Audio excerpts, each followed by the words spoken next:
individuals, a little bit less respected, like all of us, in all fairness, like all of us. We all like that. We also have a few of my friends. Ernie Els, a great golfer. He's a truly great golfer. Who's an other really, we call him really a great golfer too, Ernie, right? You two guys are fantastic. And we could add Gary to the group, Gary Player. What a group of golfers South Africa's had. Yes, yes. There must be something in the water, right? It's Yes. something good. These two guys are It's unbelievable. the water set. Yeah, Gary's Gary. And David Frost, also another one that I Yes. know is such a great one. Indeed. Was he as good a putter as they say, David?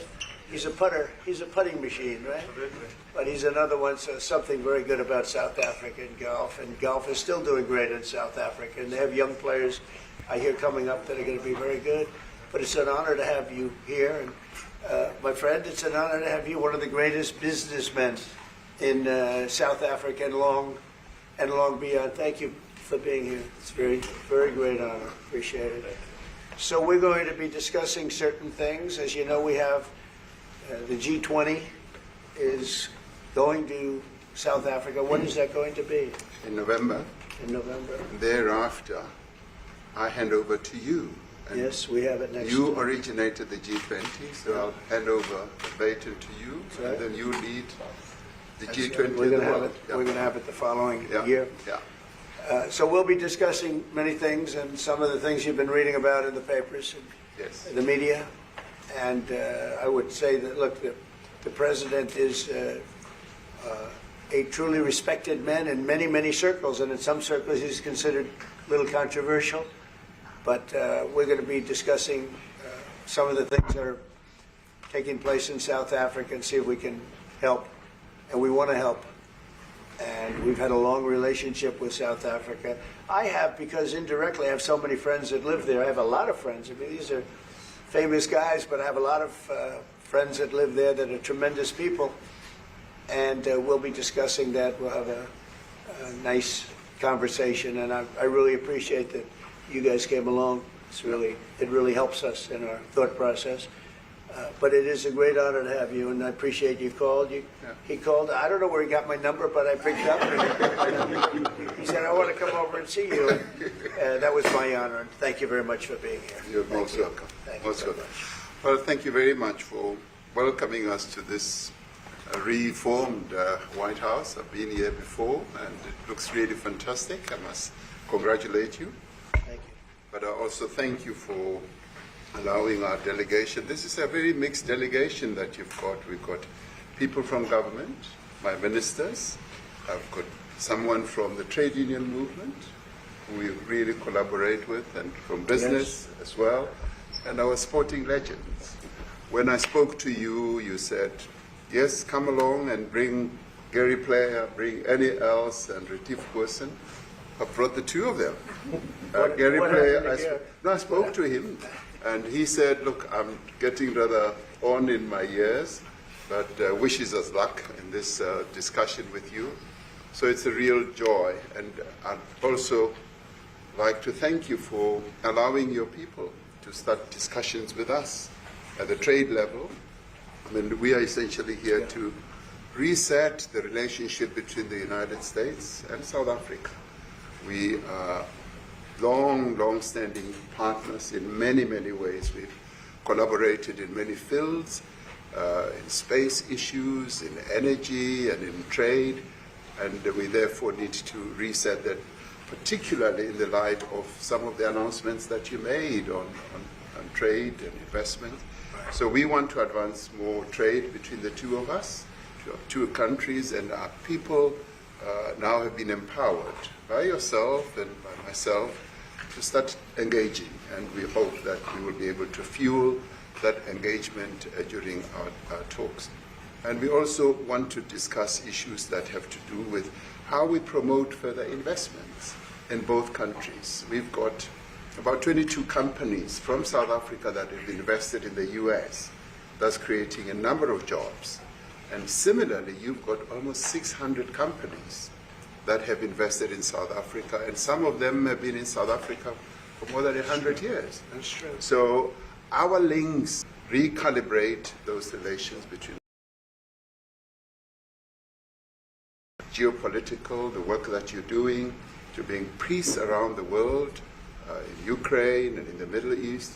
So we value that, and we are also a great contributor to peace processes that are going on around the world. And of course, we want to discuss how we can support each other. You are a much bigger economy than we are. We're just a tiny economy, but we rely on each other on a number of issues. We've got critical minerals that you want to fuel the growth of your own economy and reindustrialize. So we have that on offer, including rare earth minerals. So all that combination of opportunity and the products that we buy from you, as well as what we sell to you, I believe makes up a really good and powerful relationship, which we need to strengthen, which we need to engender, and that is really what has brought us here. And we are really privileged to have, great South Africans in the mix. As you said, you'd like to see them as well. And I brought you a really fantastic golf book. Weighs 14 kilograms. Oh, that sounds good. And it showcases the golf courses in our country. Johann Rupert wrote preface, so did Annie else. And I want to showcase our golf courses. You might remember when I spoke to you and we spoke about golf, you said I should start practicing. And I've started practicing, President, so I'm ready.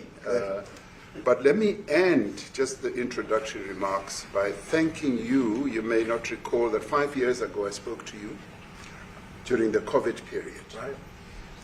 And it was at a time when the whole world was going through a really cathartic moment. Right. And we asked for assistance, and you were able to assist us with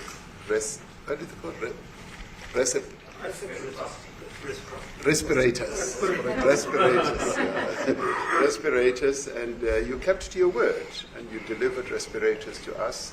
We didn't have as many in our country, and it really helped to help us deal with COVID. So I'm here also to say thank you and to thank the people of America for having helped us during a really difficult time. Being the small economy that we are, we needed help from around the world. And you were there to provide that. So thank you very much. I remember the call. Yeah. We sent 150 respirators. We became the respirator king. We started making them. Nobody had them. We had very few of them. That's right. But they were very helpful. But we sent 150, and I appreciated the letter. You wrote me a letter. And that's right. Yeah. Thank you. Yeah. I appreciate that very much. Thank you very much for that. It really touched my heart after I spoke to you, and you delivered. It's a great honor. Thank you very much indeed. Yeah. Any questions, please? Mr. President, you welcome white Afrikaner refugees here. Can you explain to Americans why it's appropriate to welcome white Afrikaners here when other refugees like Afghans, Venezuelans, Haitians have all had their protective status revoked? Well, this is a group, NBC, that is truly fake news. They ask a lot of questions in a very pointed way. They're not questions, they're statements. We've had tremendous complaints about Africa, about other countries too, from people. They say there's a lot of bad things going on in Africa, and that's what we're going to be discussing today. When you say we don't take others, all you have to do is take a look at the southern border. We let 21 million people come through our border, totally unchecked, totally unvetted. They came from all over the world. In many cases, they're criminals. They come from prisons. They come from mental institutions. They come from street gangs. They're drug dealers. So don't say that we didn't take them. We're trying to get them out as fast as we can. And we're doing record business on that. And we just won a big case where we're allowed to send back hundreds of criminals to Venezuela. Just won that today in the Supreme Court. I'm happy to hear. But we do have a lot of people are very concerned with regard to South Africa, and that's really the purpose of the meeting, and we'll see how that turns out. But we have many people that feel they're being persecuted, and they're coming to the United States. So we take from many locations if we feel there's persecution or genocide going on. And we had a lot of people. I must tell you, Mr. President, we have had a tremendous number of people, especially since they've seen this, generally they're white farmers, and they're fleeing South Africa, and it's a very sad thing to see. But I hope we can have an explanation of that, because I know you don't want that. It's a kind of a different meeting. Normally we have meetings, we talk about trade, and we'll be talking about trade and other things. But that certainly will be a subject that comes up. Yeah. Yes, please. Yeah, Brian? Thank you very much. I'd like to get your thoughts on Letitia James. Director Polte, according to him, Letitia James says that the alleged mortgage fraud was simply a mistake. I want to get your thoughts on that. She put down that her father was her husband in order, and this is very similar to, I guess, the false attacks they had on you. Well, I don't know what it is currently, but Letitia James, who's the Attorney General of New York State, it seemed, I'm not involved in that at all. I know it's being handled by various groups, I guess, but it's major fraud, mortgage documents, and fraudulent everything. Yeah, I think she said the father was her husband, which she had to have a husband, or so she chose her father, and she put it down, and she had didn't she sign in Virginia, yet she said she lived in Virginia, yet she's the New York State Attorney General, and she did that for tax reasons, so she could take advantage of taxes. And she had the wrong number of units. She had a much different number, which wouldn't have allowed her to qualify and scam the government. So I don't know. I think she's very bad for New York, but I really don't know too much about it, but I appreciate the question. Yes, sir. Thank you very much. Yes, Yes. sir. Mr. President, what's the benefit for you to be convinced that there's no genocide? Please. Thank you, Mr. President. So May 25th will be the celebration of Africa Day, which pretty much a lot of celebration will be taking place around the world, including here in the United States. What is your message to the entire African continent, African people, in this important occasion? Well, I want to see peace, and I want to see happiness. I want to see health, and you have incredible land. There's tremendous value. A lot of countries don't have that value in the land, the value you have. We have a situation, I think you probably heard about it. We've done, through some very talented people, helped settle a war that's been raging for years, Rwanda and the Congo. And I think we've done it. Believe it or not, I think we've done it. And could you just say a few words about that, my friend? Yes, a couple of weeks ago the two parties signed a declaration of principle in which they've agreed on the way forward, and they have both submitted draft peace agreements, and we have put together one that incorporates both of their suggestions, and we've given it to them. So we're in the process of finalizing Looking this. good, right? Looking very good. We have to thank you for even those efforts, because the African continent, particularly SADC, our Southern African Development Community, has for years been seeking to foster peace in the Democratic Republic of the Congo. So all efforts, including those from outside the continent and inside the continent, are really worthwhile. We are removing our troops from there so that peace can then prevail in that whole area. And we hope that with the support of the international community, we will really have peace in that area. It's so vital, it's so important for the whole region. Well, we sent our people there, and I think we did a very good job. I said it by my friend, and that was great. That was great. I mean, I'm just hearing phenomenal reports, because all I'm hearing is death, and they're chopping heads off, and it's horrible over there. And it was really brave of you to go there, and I really appreciate it. And it looks like we have something very, very substantial. We also talked about trade with them in terms of rare earth and all, but really more for it's like, if you take a look at what we just did with Pakistan and India, we settled that whole thing, and I think I settled it through trade. We're doing a big deal with India, we're doing a big deal with Pakistan, and I said, what are you guys doing? Somebody had to be the last one to shoot, but the shooting was getting worse and worse, bigger and bigger, deeper and deeper into the countries, and we spoke to them, and I hate to say we got it settled, and then 2 days later, something happens and they say it's Trump's fault. But Pakistan has got some excellent people and some really good, a great leader. And India is my friend, Modi. Modi? And he's a Mutual friend? Yeah, he's a great guy. And I called them both, and we just did something good. And I called them both, and we just we're trying to set with President Putin for 2.5 hours the day before yesterday. I think we made a lot of progress, but that's a bloodbath. 5,000 people are being killed a week, 5,000 soldiers a week, not including people in cities and towns that are also being killed. So we're trying to help. And it doesn't affect us. It's not our people. It's not our soldiers. It's Ukraine and it's Russia. But if we can save 5,000 souls, we'll do it. You know, we're pretty good at it. But that's a bad situation. That is a really bad situation. Well, you'd recall when President Zelensky was coming to South Africa, that's when I spoke to you. That's right. We both agreed that we need to push the peace message so that there can really be peace. And we've been involved in the Ukraine-Russia conflict for quite a while through my Minister of State Security here. We've been dealing with them, the exchange of children who were taken away, going through names and addresses and all that.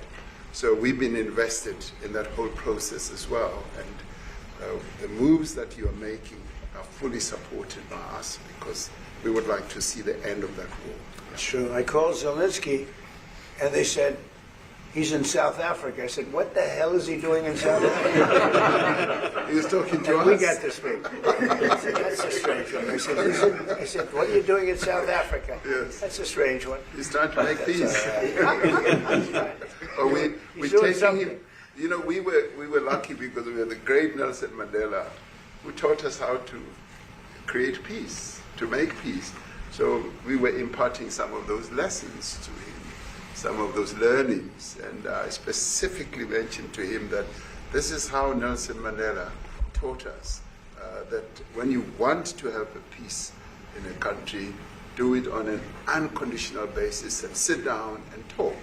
And that's precisely what I'm sure he's going to heed. Well, we're going to see what happens with that one. It's there's a lot of hatred. Yeah. There's a lot of death. It's a bloodbath.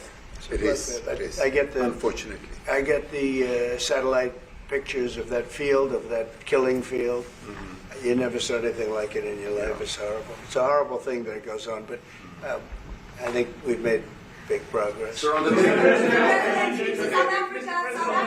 Africa. Yeah, please, go ahead. Thank you, Mr. President. Gaza No, is no, another- not you. Is a bit- Right here. He's from South Africa. Yeah, from Go ahead, South please. Africa. What are you expecting on the ICJ case? Are you expecting South Africa to drop that? Is that what you're trying to On raise? which case? The ICJ case against Israel, Criminal Justice. International Criminal Court. I don't expect anything, to be honest. I really don't. I don't know. It's they've got a case. There's a lot of anger there, tremendous anger. I don't expect anything. We'll see what happens. We'll have a ruling, and who knows what the ruling is going to mean. Yeah. On that subject of Gaza, Mr. President, are you going to be speaking to Prime Minister Netanyahu about Israel's renewed offensive there? There's been a lot of concern from European countries. The Pope has expressed concern. Are you going to be asking Prime Minister Netanyahu to tone down the offensive in Gaza, to let more aid in? Was that a question or a statement? It's a question. This guy's, you never change. Mr. President, this side, what will Please. it take from you for you to be convinced that there's no white genocide in South Africa? Well, I can answer that for the President.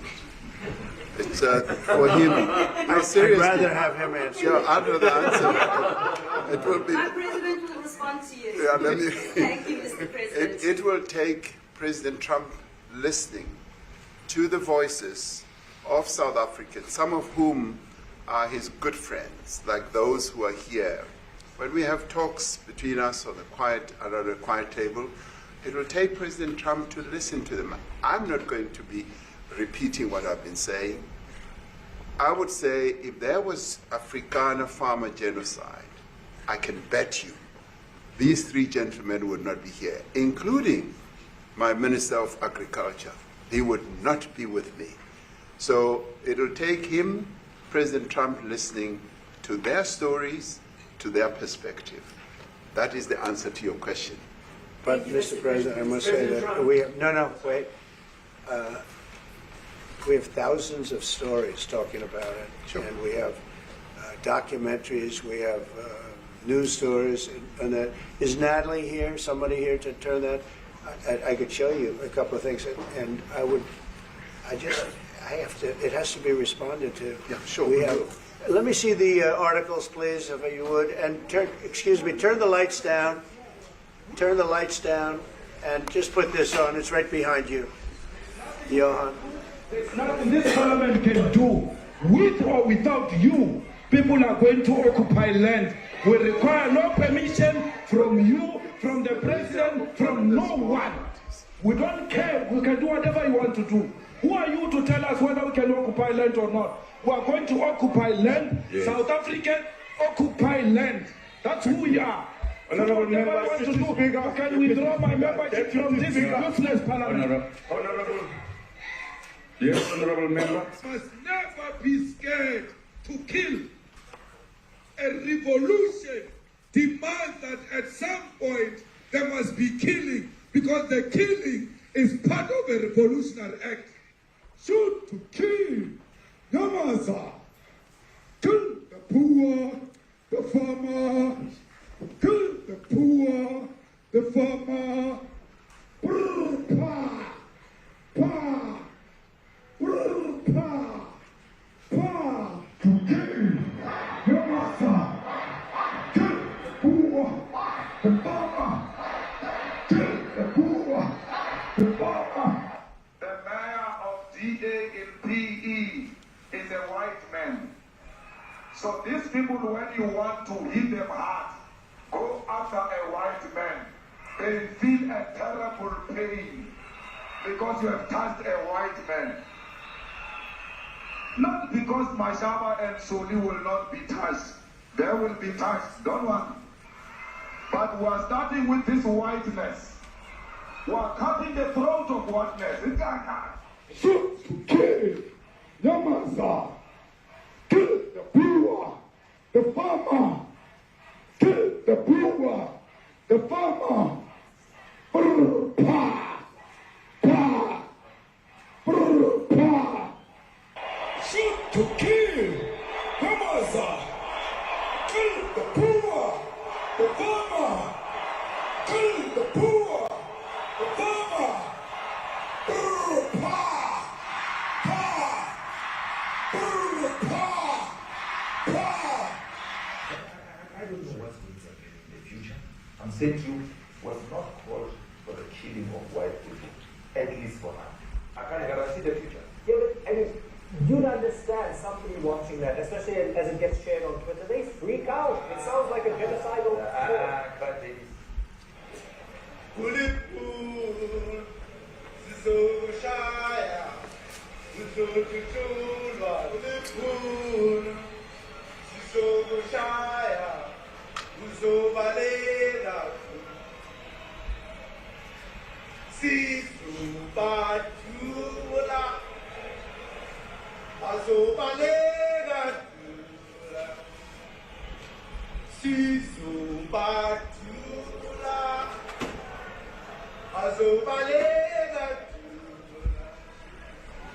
who will expropriate land without compensation, whether they like it or not. If they object, they can seek refuge in America. Now this is very bad. These are burial sites right here. Burial sites. Over 1,000 of white farmers, and those cars are lined up to pay love on a Sunday morning. Each one of those white things you see is a cross, and there's approximately 1,000 of them. They're all white farmers, the family of white farmers. And those cars aren't driving, they're stopped there to pay respects to their family member who's killed. And it's a terrible sight. I've never seen anything like it. Both sides of the road you have crosses.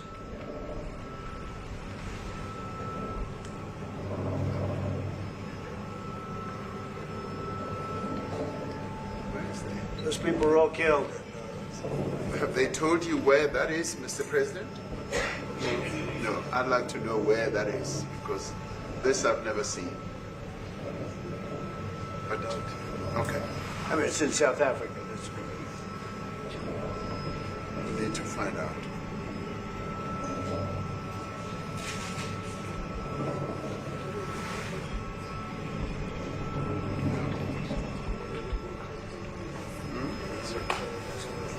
I don't know. those people. I don't know. No. Okay. Mr. President, the Pentagon announced that it would be accepting a Qatari jet to be used as Air Force One. Perhaps What are you talking about? Can we have a South Africa question, please? Mr. President, the Pentagon's vote first. What does this have to do with the Qatari jet? They're giving the United States Air Force a jet, okay? And it's a great thing. We're talking about a lot of other things. It's NBC trying to get off the subject of what you just saw. You are a real, you're a terrible reporter. Number one, you don't have what it takes to be a reporter. You're not smart enough. But for you to go into a subject about a jet that was given to the United States Air Force, which is a very nice thing, they also gave $5.1 trillion worth of investment in addition to the jet. Go back, you ought to go back to your studio at NBC because Brian Roberts and the people that run that place, they ought to be investigated. They are so terrible the way you run that network, and you're a disgrace. No more questions from me. Go ahead. Go ahead, talk about that. Please, may we have a South African His name question, is Peter Mr. President something. He's Trump? a terrible If they're reporter. committing genocide, why invite them to the White Quiet. House? I'll be quiet. Quiet. Sure, that's my question now. Let's go. Thank you so much, President Trump. Annika Larson from ENCA in South Africa. Thank you very much Thank for you very hosting much. us. What would you like President Ramaphosa to do about the situation I don't we've just know. seen on the screen? I don't know. Look, these are articles over the last few days. Death of people. Death. Death. Death. Horrible death. Death. I don't know. But you know that there are Pick black anyone. people who are White dying the South most. Africans are fleeing because of the violence and racist laws. And this is all. I mean, I'll give these to you. No, I'd like So to- when you say what would I like to do, I don't know what to do. Look at this. White South African couple say that they were attacked violently. President Trump, when will you go and see for yourself if it is? Well, I could do that. Look, here's burial sites all over the place. President Trump- These are all white farmers that are being buried. President Trump. And he asks about a jet that was given. My first question You is ought to about be Africa. ashamed. We're not interested in the You know, you are so bad. You're such a bad reporter. If they're committing genocide, why invite them? Sir, if they are committing genocide, why invite the South Africans to the White House? May I finish, please, President Trump? President Ramaphosa. Mr. President This Trump, is may I one finish? after another. This family was wiped out. I'm just looking. Can we get a President response from President Ramaphosa, can you give us Ramaphosa, your please? reaction to those videos, Mr. President? President Trump, could you? Well, I think address I think black the people videos are dying so. more than white No, people? no. When you look at the videos, I mean, how does it get worse? And these are people that are officials, and they're saying that kill the white farmer and take their land. That's what it is. And I have other friends in South Africa. I have people that left. One in particular that says you can't go there. He said they want to take your land. They take your land and they kill you.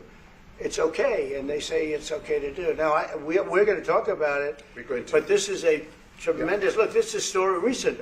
These are all people that recently got killed, Yeah. and I don't know how it can get any worse. These are all President people. Trump, And you know the men that you saw, the people that you saw in that movie. Those are officials. Those are people that were in office. They had one march. They had a dance in your parliament, whatever you may call it, legislature. But let and me it was clarify terrible. that. Yeah. Let me clarify that because what you saw, the speeches that were being made, one, that is not government policy. We have a multi-party democracy in South Africa that allows people to express themselves, political parties to adhere to various policies, and in many cases, or in some cases, those policies do not go along with government policy. Our government policy is completely against what he was saying, even in the parliament. And they're a small minority party, which is allowed to exist in terms of our constitution. But you do allow them to take land. No. You do allow them to take land. Nobody can and then take when land. they take the land, they kill the white farmer. And when they kill the white farmer, nothing happens to them. No, there is nothing happens to them. There is criminality in our country. People who do get killed, unfortunately, through criminal activity, are not only white people. Majority of them are black people. And we have now The been farmers aren't utilized- black. The farmers are not black. We are I don't now- say that's good or bad, but the farmers are not black. And the people that are being killed in large numbers, and you saw all those grave sites, and those are people that loved ones going, I guess on a Sunday morning, they told me, to pay respect to their loved ones that were killed. Their heads chopped off. They died violently. And, you know, I mean, we're here to talk about it, and I didn't know we'd get involved here. But I will say this, that if the news wasn't fake, like NBC, which is fake news, totally, one of the worst, ABC, NBC, CBS, horrible. But if they weren't fake news like this jerk that we have here, if we had real reporters, they'd be covering it. But the fake news in this country doesn't talk about that. They don't want to talk about it, but now they have to talk about it. But they won't. This won't even be a subject. They'll have him talking about why did a country give a free, think of this, why did a country give an airplane to the United States Air Force? Okay? The United States, not to me, to the United States Air Force, so they could help us out, because we need an Air Force One until that's Air Force One, it's being built. 2 of them being built. But Boeing's a little bit late, unfortunately. So why did they give us a plane to the United States Air Force? That's what that idiot talks about after viewing a thing where thousands of people are dead. I'm sorry, I don't have a plane to give you. I wish you did. I'd take it. I would take it. If your country offered the United States Air Force a plane, I would take it. Okay. But coming back to this issue, which I really would like us to talk about, and talk about it very calmly. We were taught by Nelson Mandela that whenever there are problems, people need to sit down around a table and talk about them. Well, there are problems. And this is precisely what we would also like to talk about, including, of course, trade matters, investment matters. So the issues that concern you as the United States. Those are all recent. And those are all deaths. Yeah, in many ways, I mean, one should say you are a partner of South Africa, and you are raising concerns, and these are concerns that we are willing to talk to you about. Let me just add quickly, you know, the criminality that we are experiencing in our country needs quite a lot of technological capability. And in one of our areas in South Africa, we're using US technology, which is able to, in many ways, identify where shootings are happening and all that. And I'd like to talk about that, because there is support that we can get from you as the United States to help us deal with all these acts of criminality. And that is what I believe partnership is all about. And we are here as a partner so that we can help each other whenever there are challenges. So I'd like us to discuss it, and of course outside of the media, so that we sit down and have a really good discussion that will lead to good outcomes. Are there any other further punitive measures that could be in place should you not be satisfied that South Africa is fixing some of the very bad things, in inverted commas, that you tweeted are happening? Well, there are a lot of bad things happening in many countries, but this in particular has been very, very bad, very bad. And because of we're going to have the whole world watching in another short period of time, because you have the G20, and that's a big deal. And it seems like, I want you to look good. I don't want you to look bad. Very good. But we have hundreds of people, thousands of people trying to come into our country because they feel they're going to be killed and their land is going to be confiscated. And you do have laws that were passed that gives you the right to confiscate land for no payment. you can take away land for no payment. I want to clarify that. Because we have a constitution.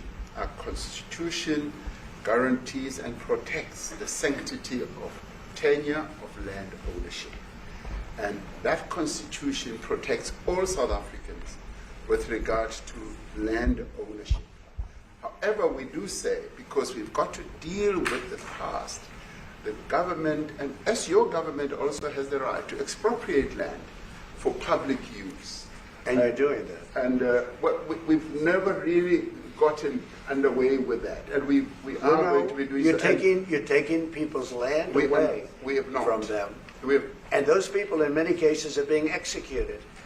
They're being executed. And they happen to be white, and most of them happen to be farmers. And that's a tough situation. I don't know how you explain that. How do you explain that?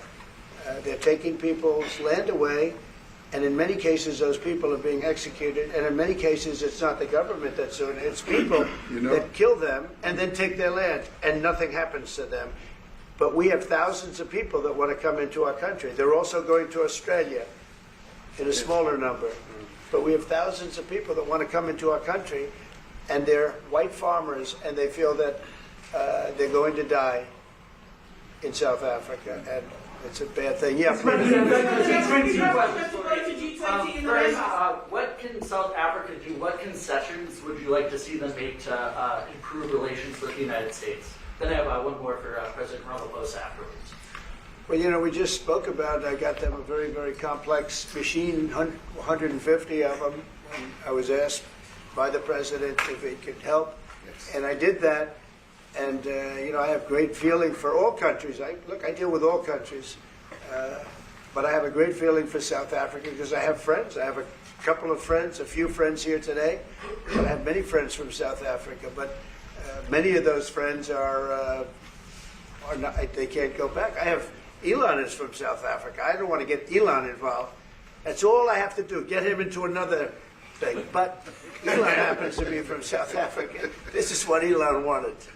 He actually came here on a different subject, sending rockets to Mars, okay? Yes. He likes that better. He likes that subject better. That's right. But Elon is from South Africa, and I don't want to talk to him about that. I don't think it's fair to him. That's right. But I will say that people are fleeing South Africa for their own safety. Their land is being confiscated, and in many cases they're being killed. And that scene of, you see how many crosses they have. Those crosses, that's a dead person in every one of them. And those trucks or cars are paying their respects to all of those dead people on a Sunday morning. That's a rough thing to explain away. And the problem we have, and the way, a correct and a fair media exposes things. But we have a very corrupt media. They won't even report this. If this were the other way around, it would be the biggest story. Now, I will say apartheid, terrible. That was the biggest story. That was reported all the time. This is sort of the opposite of apartheid. What's happening now is never reported. Nobody knows about it. All we know is we're being inundated with people, with white farmers from South Africa. And it's a big problem. Marco Rubio was telling me he's never seen anything like it. The numbers of people that want to leave South Africa because they feel they're going to be dead very soon. Yes, please. I was going to say, Brian, if I could just ask you a question.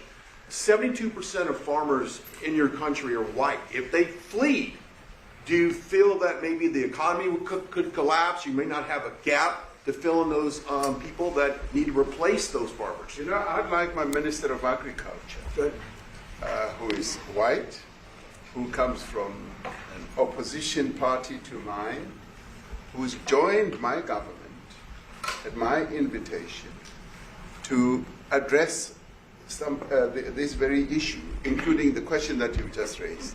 John? Thank you very much, Mr. President. Yeah. And Mr. President, thank you for welcoming us to the White House. I would say we have a rural safety problem in South Africa, and I don't think anyone wants to candy coat that. And it requires a lot of effort to get on top of it. It's going to require more policing resources. It's going to require a different strategy to be able to deal with it. But certainly the majority of South Africa's commercial and smallholder farmers really do want to stay in South Africa and make it work. And I've just come from the largest agricultural show in the Southern Hemisphere with organised agriculture and farmers, and the majority of them want to stay. But they too there have a memorial to those who've died as a result of farm attacks. And as the Minister of Agriculture, it is something that I'm particularly exercised with my colleagues at police and my colleagues in the justice cluster to stop making farm attacks and stock theft a priority crime. And it affects all farmers in South Africa, particularly stock theft. It has a disproportionate effect on smallholder black farmers. I also want to just say this, that the two individuals that are in that video that you've seen are both leaders of opposition minority parties in South Africa. Mkhonto Wesizwe under Mr. Zuma and the economic freedom fighters under Mr. Malema. Now the reason that my party, the Democratic Alliance, which has been an opposition party for over 30 years, chose to join hands with Mr. Ramaphosa's party was precisely to keep those people out of power. We cannot have those people sitting in the union buildings making decisions. And that is why after 30 years of us exchanging barbs across the floor in Parliament and trying to get one over on each other, we've decided to join hands precisely to keep that lot out of government. Because the day they get in to the doors of the union buildings in South Africa or control of our Parliament, that's what you're going to see.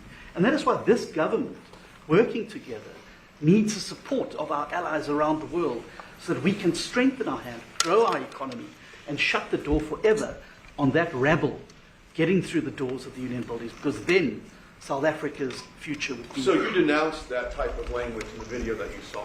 Oh yes, we've always done so. As government, as my own party, we are completely opposed to that. We, in 1955, adopted a document which said South Africa belongs to all who live in it. But why wouldn't you arrest that man? That man said, kill the white farmers, kill the white farmers. And then he danced, and he's dancing, and it's kill the white farmers. I'm not sure, but I think if somebody got up in Parliament and started saying kill a certain group of people, he would be arrested very quickly. That man is going all over South Africa, and that's not a small party. That was a stadium that holds 100,000 people, and I hardly saw an empty seat. That's a lot of people. That's a lot of representation. And those crosses, we have dead white people, dead white farmers, mostly. And you take a look at Australia. They're being inundated, and we're being inundated with people that want to get out. And their farm is valueless. It's valueless. And they just want to get out with their life. And this is a very serious situation. And if we had a real news or real press or media, we don't have that because they won't talk about this because they're all guys like that idiot. But if we had a real press, it would be exposed. And you know, the beauty of exposing it is it's like a cleansing action. When it gets exposed, it'll get fixed. That's when it'll get fixed. But people don't talk about it. And I'll tell you who's talking about the thousands of people that are fleeing South Africa right now. Will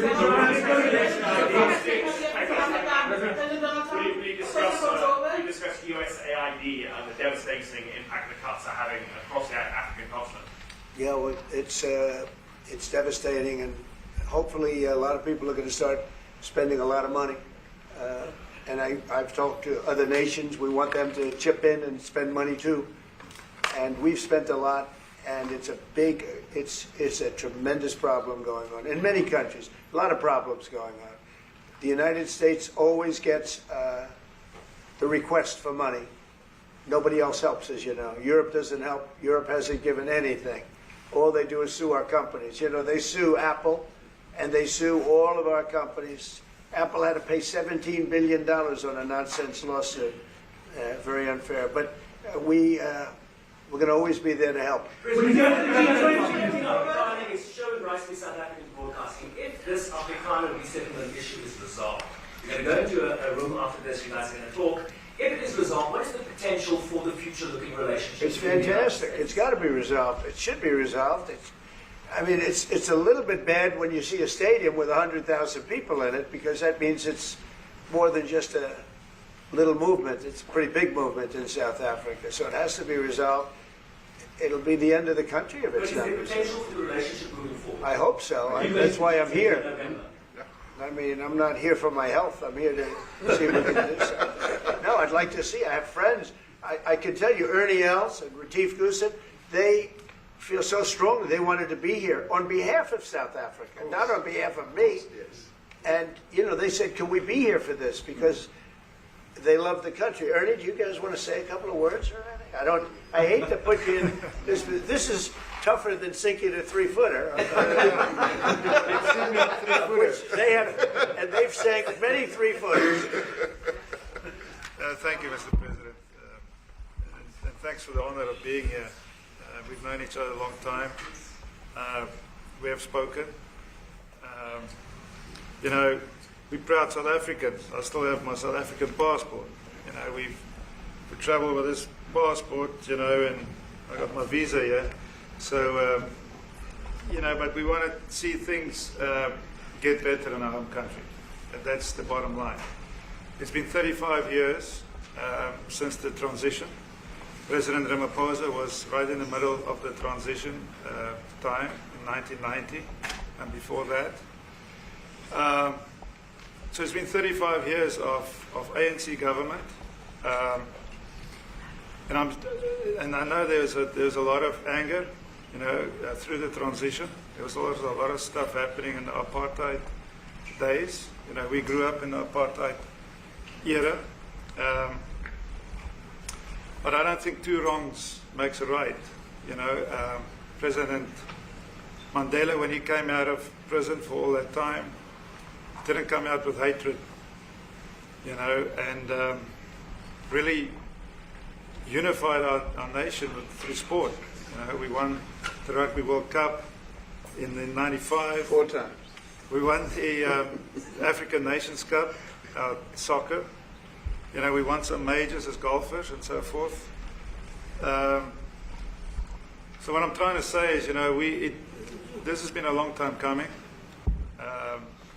That's why we really wanted to meet you, meet the administration, and see our way forward, because we still want to see our country flourish. You know, we've got some great things going on. Business is getting involved with government. Farmers are getting involved in local municipalities, trying to rebuild some of the infrastructure that's been decaying for a long time. So there's a lot of coexistence going on and help from a lot of areas. But I feel we need the US to push this thing through. We've got a great ally if we can have the US. It's always been an ally of South Africa for a very long time. Even in the days of the war, you know, up in Angola, you know, you guys helped us. So very important for us to have your support and you know, get the change we need. When did you do that well? He might have done that even better than he plays golf, which is almost impossible. Johan, please. Sorry, Mr. President, if you had to wind all of those tapes properly, you will see I'm the biggest target of that rabble-rouser. Number one for over 10 years, Mr. Malema. In fact, the first time I met him, he was in the youth league with that gentleman, and look how he's changed. Right. We have too many deaths, but it's across the board. It's not only white farmers, it's across the board. And we need technological help. We need Starlink at every little police station. We need drones. I actually got drones donated for the peace parks to stop elephant and rhino poaching. And his predecessor stopped the importation because he said the United States would spy on us. I mean, US basics, the ridicule. So if you can help us. Remember, sir, you and I lived in New York in the 70s. We never thought New York could be what it became. 2 commissioners, a tough mayor. We need your help to stop this awful killing. But it's across the board. Ernie is right now building a house in George. I'm building 3 cottages for my grandchildren on a farm outside Graafrenet. I often go to bed without locking the door. And we have a serious problem with illegal aliens who stream across the border. And if you really look at our statistics, a lot of these murders, firstly it's unemployment and illegal aliens. And then I met Vice President Vards many years ago at Charlie Rowe's show. My wife loved the book. And she reminded me this morning that you emphasized the devastation that occurs when big companies leave towns and cities, and there's a culture of dependency that develops. I remember you discussing it. Now that's our problem. If we don't get our economy to grow, the culture of dependency and the lawlessness will increase. I've been against apartheid all my life, and I'm their #1 target. Please just Google my name and Malema. You'll see it, sir. Yeah. He marched on the farm. But the crime is bad.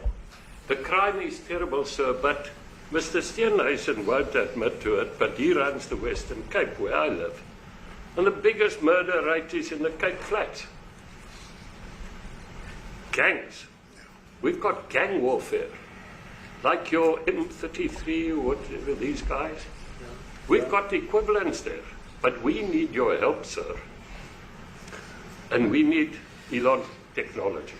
Well, one of the real areas of support is really in investments. We've got to grow our economy, because through growing the economy, we're then able to create more jobs.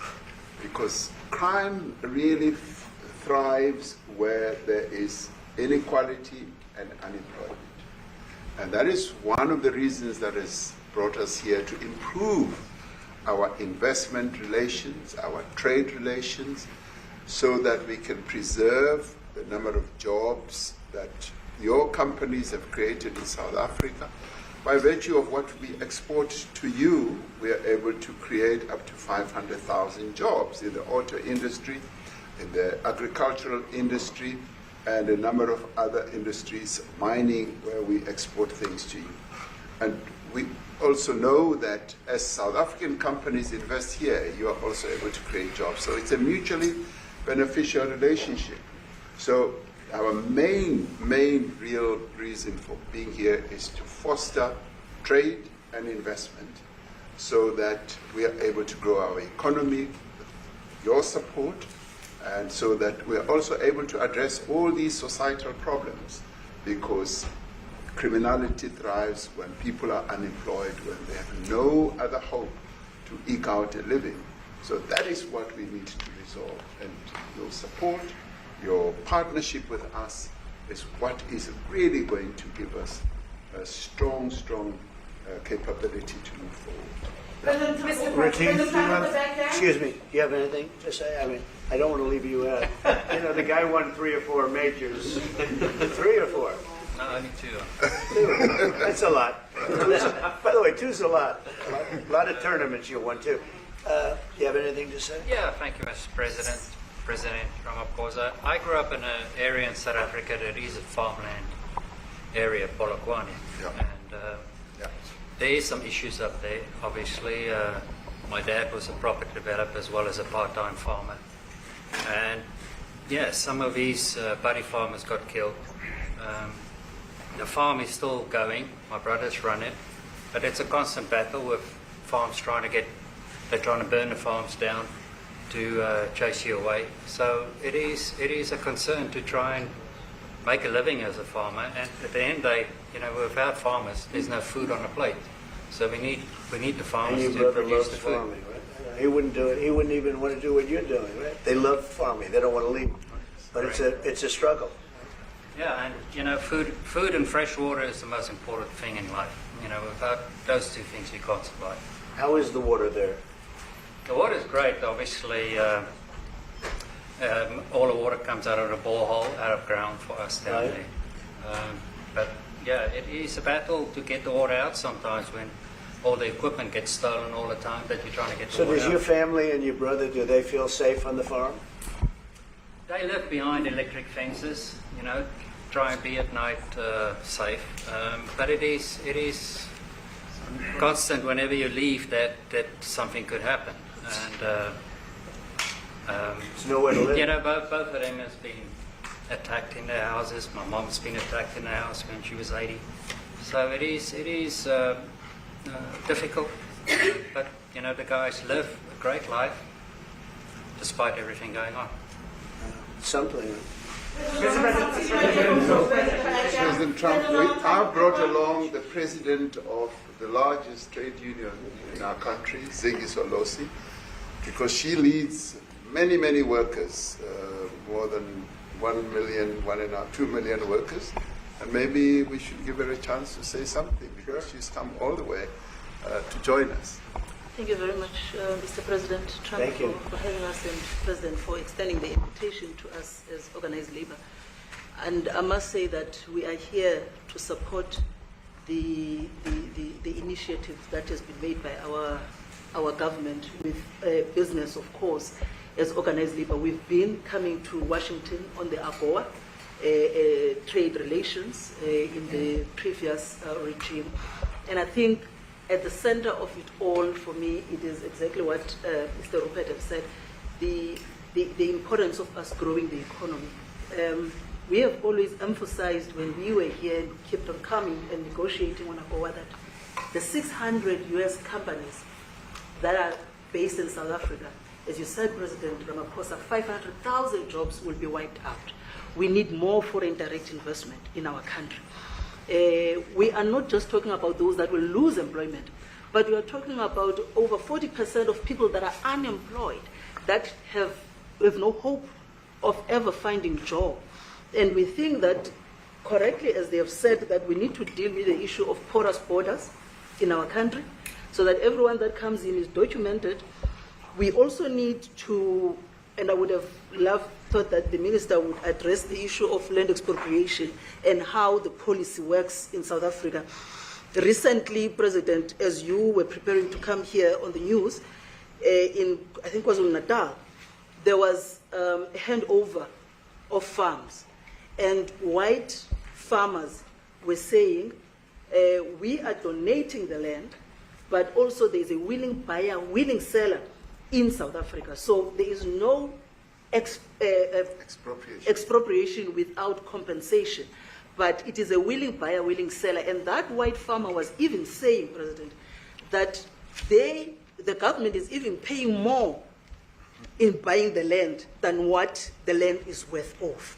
And I think those are the realities, President, that we must say that we need to address, of course, but also the importance of agriculture linked to AGOA. People rely on it, and I think, as Retief have said, for survival and living. But lastly, for me, President, is also the issue of the crime statistics. There is no doubt about it that we are a violent nation, you know, for a number of reasons, and we're not condoning anything. But also, if you go into the rural areas where black majority are, you would see women, elderly, being raped, being killed, being murdered. And these are black elderly women that would be found throat slits, raped multiple times, and all of that. And the problem in South Africa, it is not necessarily about race, but it is about crime. And we think that we are here to say, how do we, both nations, work together to reset, to really talk about investment, but also help us in how we can have the technology and everything that is needed, President, to really address the levels of crime that we have in our country. Thank you very much. Thank you. President Trump, genocide is a very strong word. I'm wondering if you've made up your mind as to whether you believe genocide is occurring in South Africa, or you still have doubts. And if you have made up your mind, why invite President Ramaphosa here today for this conversation? Well, I haven't made up my mind. I hate to see it from the standpoint of South Africa, but also, I'm trying to save lives. I'm working with Russia and Ukraine. I don't have to do that. It's not our war. It was started by other people.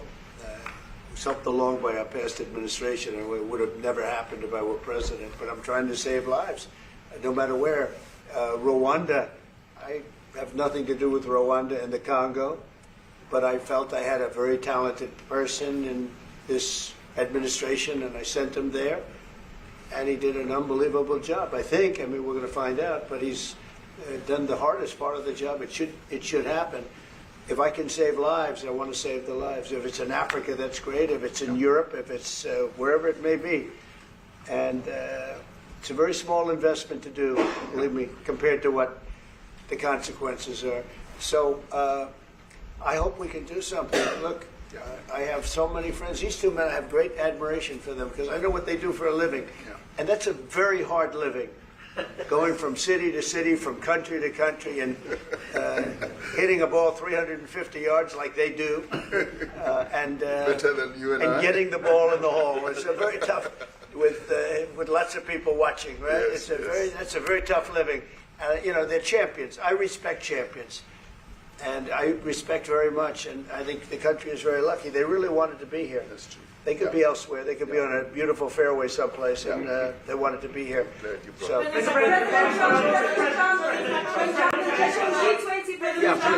name is Yanda Mlobo from Newsroom Africa in South Africa.